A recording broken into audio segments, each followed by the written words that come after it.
Welcome back to the channel, guys. I'm already super excited to get back to work on this R1M. As you know, previously the exhaust on this Yamaha was destroyed, so Manny at Moto Million sent over a complete Akrapovic exhaust. Never had an Akrapovic exhaust on any of my bikes, and man, this looks so clean right out of the box. Right away when I was looking at the Graves headers on this bike, I saw no connections for O2 sensors. On the Akrapovic headers, there are O2 sensors on both sides and one at the very bottom right there. So I'm wondering if this Graves system doesn't even use O2 sensors, but I'm sure we'll figure that out. So without further ado, man, I'm excited to put this system on the bike.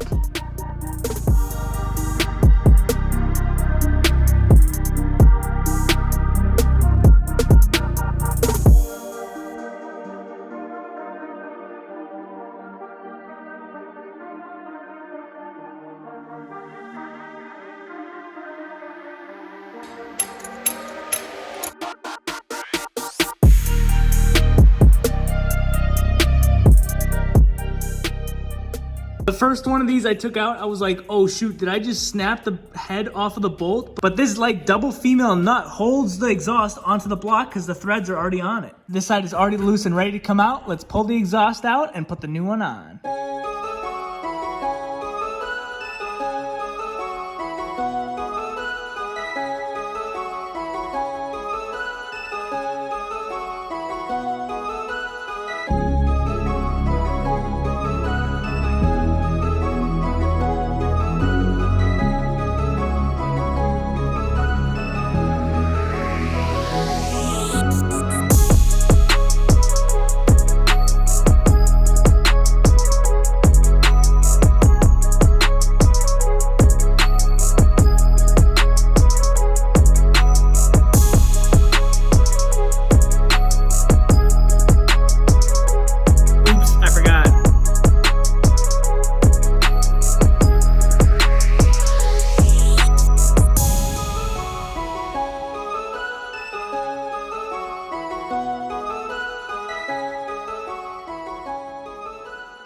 Alright, so here's my dilemma. With this piece inserted, it doesn't fully seat on this far side because this spring is in the way, but it's supposed to be on this hole, not the top hole. Okay, never mind. Found my solution. I forgot to remove these gaskets and place them on the exhaust. Alright, take two.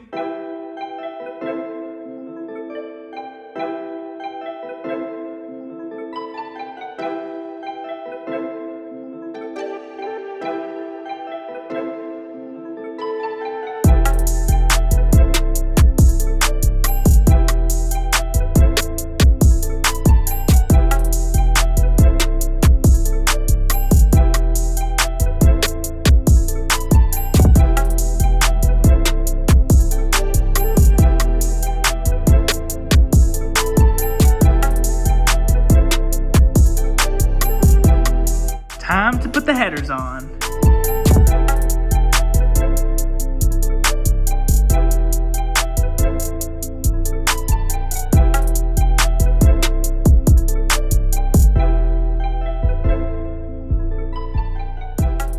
This titanium just looks so good. Now I gotta torque down all 8 of the exhaust nuts and finish the exhaust. But it's already pretty late here, so we'll catch you guys tomorrow.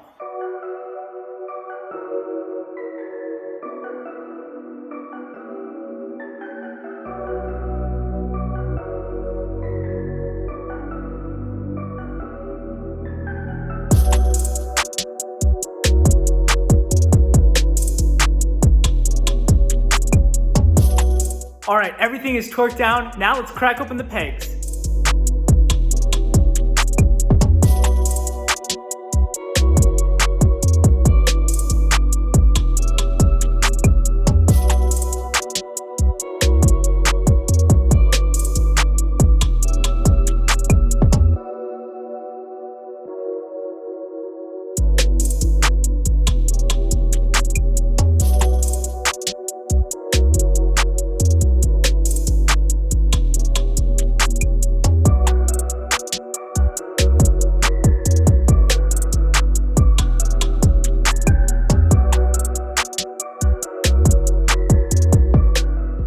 Well guys, unfortunately I wasn't thinking about this, but the aftermarket pegs do not fit up with this aftermarket exhaust. There's no way to connect this to the actual pegs, so I think I'm gonna have to go back to OEM pegs and finish installing the exhaust minus the bracket.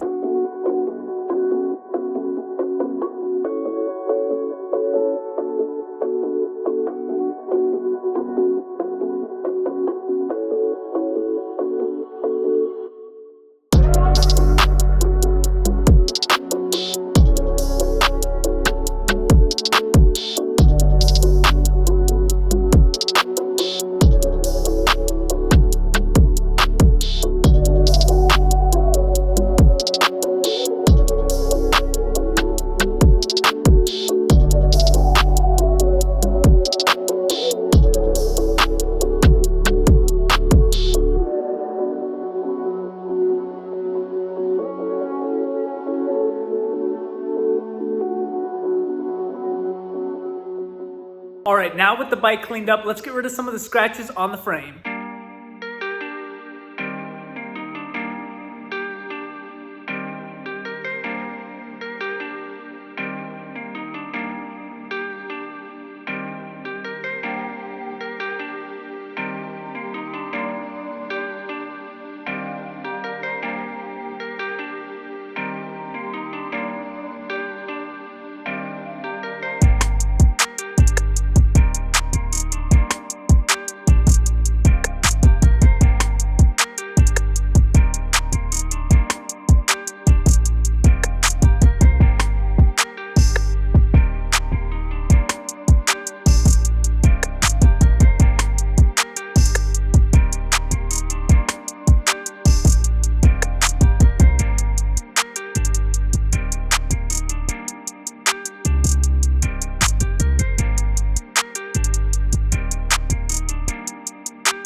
Get one of these.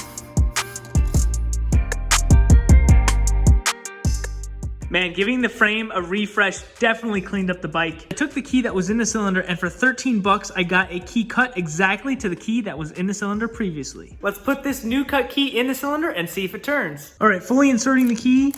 Wow, this goes down pretty far compared to the other key. Turning it, nothing. Pushing, back it out a little bit, nothing. Weird. Man, that goes down way farther than the other key did. Maybe it's really stuck in there. No, that ain't budging.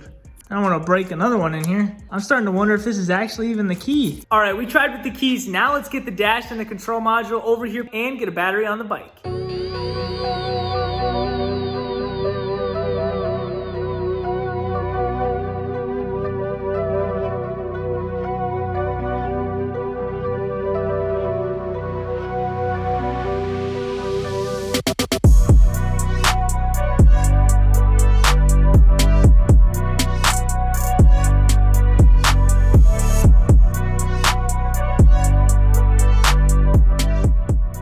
Kind of nervous to take apart this dash anymore because the motherboard is actually glued to the glass. As you can see, it's one piece, which is probably why they don't make a replacement for the glass. I do want to get the mileage off this thing before it's absolutely destroyed. So I'm going to set this dash aside for now and start opening some of those boxes.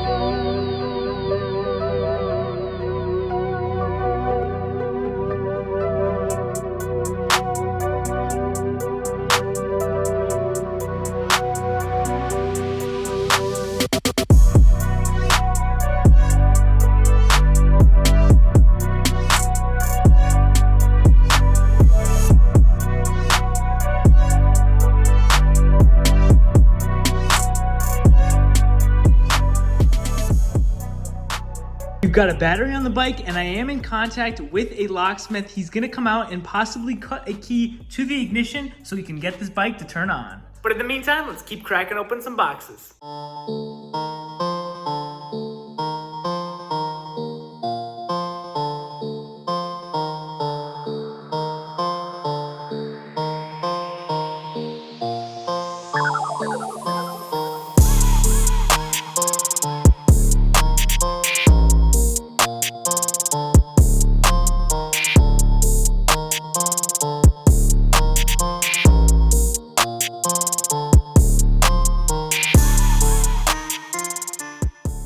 is a used headlight I purchased for the bike. It also came with a light control unit because mine was pretty destroyed. Thankfully, I still have the connector on this one, so I can plug it right into the spot on this unit. I'm gonna put this aside for now, but we also got some chain lube for the new chain that comes in and fresh oil for the bike. I used that sweet tool to completely remove the old rusty chain. Now let's crack open these rear chain adjustment sets and throw them on the bike.